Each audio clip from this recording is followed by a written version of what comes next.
वैद्य जी नमस्कार। आज मैं आपसे बहुत ही विकट समस्या के निदान के लिए आपके पास आई हूँ। मुझे एक बहुत ही विकट समस्या के निदान की अभिलाषा है। मैं जो कुछ भी खाती हूँ मेरा खाया पिया ठीक से नहीं पचता है। हर समय खट्टी खट्टी डकारें आती रहती हैं। मेरा पेट फूला फूला रहता है।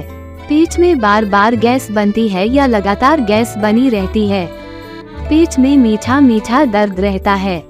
गले में जलन रहती है। बार बार मुंह में पानी आता है जो खट्टापन या तीक्ष्ण स्वाद लिए हुए होता है। हर समय उल्टी का सा मन रहता है। हर समय पेट भरा भरा रहता है। भूख नहीं लगती है पेट के भरे भरे रहने के कारण। पतले दस्त होते हैं। कृपया मेरी समस्या का निदान करो जी। हर समय कमजोरी बनी रहती है। काम में मन नहीं लगता है। मन हर समय चिड़चिड़ा रहता है। मानसिक तनाव की स्थिति उत्पन्न हो गई है। कृपया आप मेरी हेल्प करें। मेरी बीमारी से निजात दिलवाएं। तथा ये बीमारी क्या है, क्यों होती है, क्या सावधानी बरतनी चाहिए कि ये ना हो, क्या खान पान करना चाहिए कि ये बीमारी ना हो। इसके लिए औषधियों के साथ साथ घरेलू उपचारों पर भी प्रकाश डालिए। नमस्कार जी, आपको ठीक है। आपकी बीमारी के उपचार के साथ साथ मैं आज आपको इसकी पूरी जानकारी भी दूंगा। जानकारी को ध्यान से सुनो और अपने साथियों, अपनी महिला मित्रों को भी शेयर करो, जिससे कि उनको भी इस जानकारी से फायदा हो और उनको ये समस्या न जकड़ पाए। इसके लिए मैं ये वीडियो भी बना रहा हूँ आपके स्वास्थ्य की कामना के साथ। जानकारी के लिए वीडियो को ध्यानपूर्वक शुरू से अंत तक सुनो और देखो। जानकारी अच्छी लगे तो वीडियो को लाइक करो, शेयर करो और अगर सुनने वाले नए दर्शक हो तो चैनल को सब्सक्राइब भी कर लेना और राइट साइड में दिए बेल आइकन को भी प्रेस करके ऑल नोटिफिकेशंस ऑन कर देना, जिससे कि चैनल पर अपलोड की जाने हर वीडियो का नोटिफिकेशन टाइमली आप तक जाता रहे और आप किसी भी जानकारी को मिस ना कर पाए। तो चलो शुरू करते हैं आज की वीडियो। तो जो लक्षण आपने बताए हैं उन पर गौर करके आपकी समस्या आपको बता रहा हूँ जी। आपको अग्निमांद्य या अपच या डिस्पेप्सिया की समस्या है। सुनो इसके बारे में ध्यान से और बताए जा रहे प्रयोगों को ध्यान पूर्वक सुनकर उनको प्रयोग करो और अपनी बीमारी से निजात पाओ जी। सुनो, आयुर्वेद में अपच को अग्निमांद्य माना जाता है, जो पाचन अग्नि की कमजोरी से उत्पन्न होता है। पाचन अग्नि भोजन के पाचन और पोषक तत्वों को आत्मसात करने के लिए आवश्यक है। अग्नि 3 दोषों वात, पित्त, कफ के संतुलन से भी प्रभावित होता है।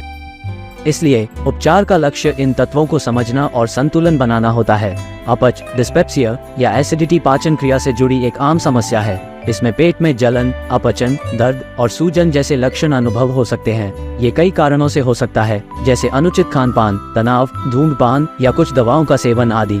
आयुर्वेद में अपच को अग्निमांद्य के रूप में देखा जाता है, जिसका अर्थ है पाचन अग्नि की कमजोरी। इलाज का उद्देश्य पाचन अग्नि को फिर से मजबूत करना और पाचन तंत्र को संतुलित करना होता है। अध्ययनों से प्राप्त उन्नत ज्ञान। वात प्रधान अपच। आधुनिक शोध बताते हैं कि वाताधिक अपच में तनाव, चिंता और अनियमित खान पान का प्रमुख योगदान होता है। एक अध्ययन में वाताधिक अपच से ग्रस्त व्यक्तियों में तनाव हार्मोन कोर्टिसोल का स्तर अधिक पाया गया। संदर्भ stress and functional gastrointestinal disorders, American journal of gastroenterology. पित्त प्रधान अपच। पित्तज अपच से जुड़े लक्षणों जैसे जलन और खट्टी डकार के पीछे शोध संकेत देते हैं कि पित्त रस का अनियमित उत्पादन या पित्त नलिकाओं में रुकावट हो सकती है।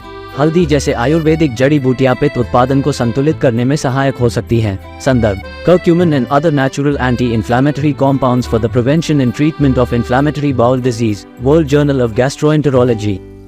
कफ प्रधान अपच। कफज अपच में भारीपन, सुस्ती और कम भूख जैसे लक्षण पाए जाते हैं। शोध बताते हैं कि यह पाचन तंत्र में कफ बलगम के जमाव के कारण हो सकता है। त्रिफला चूर्ण जैसी आयुर्वेदिक उपचार से कफ का संतुलन बनाया जा सकता है। संदर्भ Ayurvedic management of digestive disorders, international journal of Ayurveda research.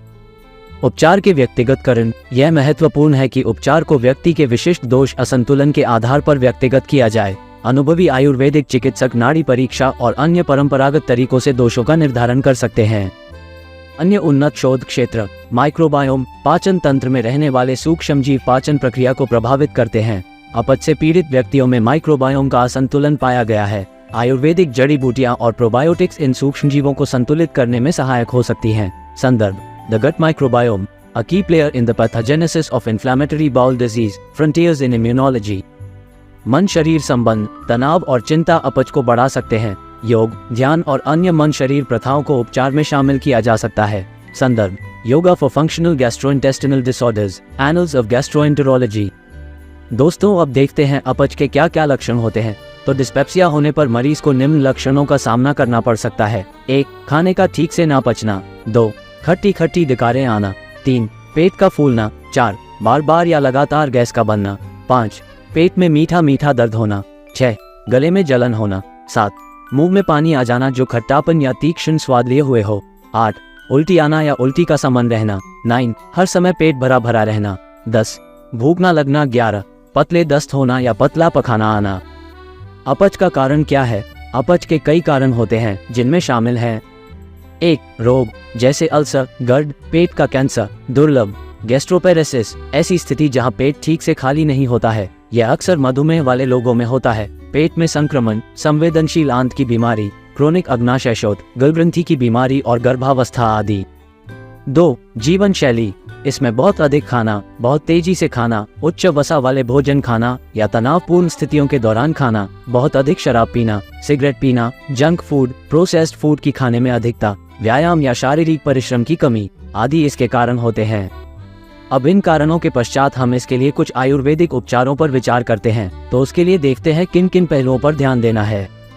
1. आहार, तेल मसालेदार, खट्टे और भारी भोजन से परहेज करें। हल्का, ताज़ा और सुपाच्य भोजन खाएं। भोजन में सलाद व कच्ची खाई जा सकने वाली सब्जियों तथा फलों की अधिकता रखनी चाहिए। खाने के तुरंत बाद पानी कदापि न लें। चाय, सफ़ेद नमक, लाल मिर्च, बाई बदी की चीज़ों से परहेज करना चाहिए। भोजन करने के नियमों का ध्यान रखना चाहिए। भोजन के तुरंत बाद लेटना नहीं चाहिए। कम से कम 1000 कदम भोजन के बाद चलने चाहिए। 2. जड़ी बूटियाँ, त्रिफला चूर्ण, अजवाइन, जीरा, मेथी और सौंठ पाचन में सहायक होती हैं। गुडुम्बा या तुम्बा बीमारी बढ़ने पर काफी असरदार साबित होती हैं। कफ, पुदीना, पुदीने का उपयोग सैकड़ों वर्षों से स्वास्थ्य उपचार के रूप में किया जाता रहा है। पेपरमिंट ऑयल चिड़चिड़ा आंत सिंड्रोम में मदद कर सकता है, एक दीर्घकालिक स्थिति जो ऐंठन, सूजन, गैस, दस्त और कब्ज का कारण बन सकती है, और यह सिरदर्द के लिए भी अच्छा हो सकता है। हरा धनिया शीतल गुण वाला होता है। ये पेट की गर्मी, थायराइड, अपच आदि में बहुत ही गुणकारी होता है। दूधी घास, ये भी शीत प्रकृति की औषध है और उदर रोगों में अति गुणकारी है। 3. योगासन, भुजंगासन, पवन मुक्तासन, वज्रासन और शवासन पाचन तंत्र को उत्तेजित करने में मदद कर सकते हैं। 4. अभ्यंग, गर्म तेल से शरीर की मालिश पाचन को बेहतर बनाने में मदद कर सकती है। अब हम अपच अथवा डिस्पेप्सिया के उपचार हेतु कुछ अन्य उपाय भी आपके समक्ष रख रहे हैं, ये भी ध्यान से देखें और सुने जी। 1. आंवले का पाउडर 1 चम्मच लें, उसको 1 चम्मच शहद में मिक्स करके रात तो सोते समय लो हल्के गुनगुने पानी के साथ। 2. दूसरे प्रयोग में मूली या उसके पत्ते का रस निकाल लीजिए, लगभग 20 ग्राम के जितना, उसमें 20 ग्राम शहद मिलाकर चाट लें। ऐसा दिन में 2 से 3 बार रोग की प्रकृति के अनुसार ले सकते हैं। यह एक चमत्कारिक नुस्खा है। 3. तीसरे प्रयोग के लिए आप अजवाइन 100 ग्राम, सेंधा नमक 100 ग्राम, काली मिर्च 100 ग्राम लेवे, साबुत उत्तम क्वालिटी के ही लेवे। अब तीनों को घर पर पीस लीजिए और मिक्स करके रख लीजिए कांच की सीसी में।